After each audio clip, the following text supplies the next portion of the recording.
name is Adrian Nantchev, and this channel is all about helping you become a remarkable entrepreneur. So click on the subscribe button below and press the bell notification next to it for the latest uploads. Now, 2 reasons why entrepreneurs should always be innovative. 1, because competition. You want to not compete, but dominate the marketplace. And 2nd, because the marketplace itself, the customers, their tastes and trends change all the time, and you need to keep up with the latest fashion. So firstly, from an economics point of view, from a consumer point of view, competition is good. From economics and like GDP, competition is good. But from an entrepreneur perspective, a businessman perspective, competition is bad, because that means that people are out there trying to steal your customers, steal your market share, steal your mind share, steal your wallet share. You want to dominate the marketplace, not compete in the marketplace. Dominating means that the customers will not think of or go to anyone else aside from you for that one specific itch that you and only you can scratch. Because when you have a product or a service in such a way that the competition cannot compete because they have nothing to compete with you, then right out the bat you have what's called a monopoly on a very, very specific thing. And when you have a monopoly on a very specific thing, no one can compete with you. That's why you need to compete in the market space. That's when you need to dominate in the market space, not compete. And one way of creating this monopoly is to do what is called the blue ocean strategy. Now, I've got a book for that. Here it is. Blue ocean strategy. This video is not sponsored by the authors, but take the lessons in that book as well as the lessons you learn elsewhere and expand upon it and apply it in your business. For example, one lesson that's not in the book but I've learned elsewhere is called trend stacking. You want to take a trend that's been in the world for the past 5 or so years, that still in fashion, and you want to stack them in your business. For example, Instagram is social media and selfies, and you got Snapchat, which is social media, selfies and privacy. Online, social media, selfies and privacy, but certainly these 3. So the more trends you stack in your business, the more unique your business is and the more of a monopoly you have on something. For example, in one of my books that I've written, I talk about how a car dealership, okay, great. A car dealership that deals in Mercedes-Benz, okay, great. A car dealership that deals in Mercedes-Benz that are like in Germany, or cars exported to Germany, Mercedes-Benz. Okay, fine, you're very unique, very specialised. But then let's go one step further and say, I'm a car dealership that deals in Mercedes-Benz in Germany, but we specialise in cars and wheels and tread for the winter months. Wow. By narrowing who you appeal to, the people you actually do appeal to, they mean so much more to you. There's an inverse relationship. Everyone knows that if you appeal to everyone, you appeal to no one. So everyone, but no one gives a shit. But these few people give a shit, and they'll pay top dollar for it. And when you give a shit, or when these people give a shit about what you've got to offer, they realise through experience or exposure or stability or certainty or just trust, they realise that you're the go-to person. You're the guy to go to. The more they go to you, the more likely they are to continue going to you, because they know you can solve their problem and they know you are the person that knows exactly what's wrong with them or exactly how to scratch their itch, and no one else can compete with the way you scratch, because they just happen to have a Mercedes-Benz in Germany and the winter months are coming up and they know the German roads can be quite tedious to drive in the winter, so they're going to come to you. Mindshare. Oh, it's roads, I got a Mercedes, winter, roads, Mercedes-Benz. This guy, I'm going to go to him. So trend stacking. What can you combine in your business to give you a distinct advantage that the competition simply offers no alternative? They have nothing to compete with you because they're too generalist. You have to be more of a monopoly. Remember the inverse relationship.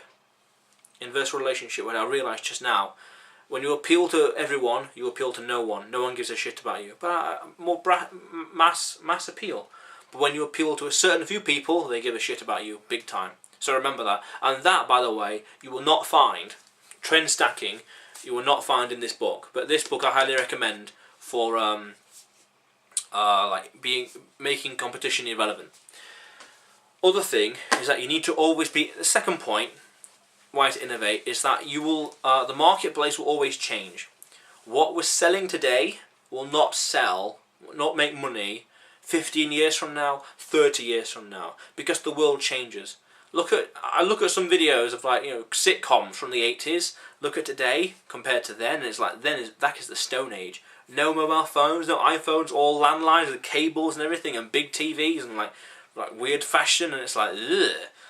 It's like, wow, the strategies we know today simply will not work back then, and vice versa. The strategies to getting customers and awareness and momentum back then will not work today, because the world changes, standards change, technology changes, fashion changes, trends, they change. Expectations, attention span changes. The things that work today, in your business, in my business, in every business out there, will not work 30 years from now. So that's why you've always got to reinvent your business every 2 to 4 years. This is why you look at a website from, say, 2008 and it looks hideous. And you look at a website from 2001, it looks ugly. Because they're not updating their website, not updating their business as the times go on. So you have to always look, what's happening in the world? What's changing? What's the new norm? What can I use? Where are people? Where are my customers? Where are their eyeballs? When you get eyeballs, you get wallets. And when you get wallets, you get sales. Where are they now? Most people nowadays aren't looking at billboards. They're on their phone. They're here. And you've got to be there as well. And you've got to get their trust.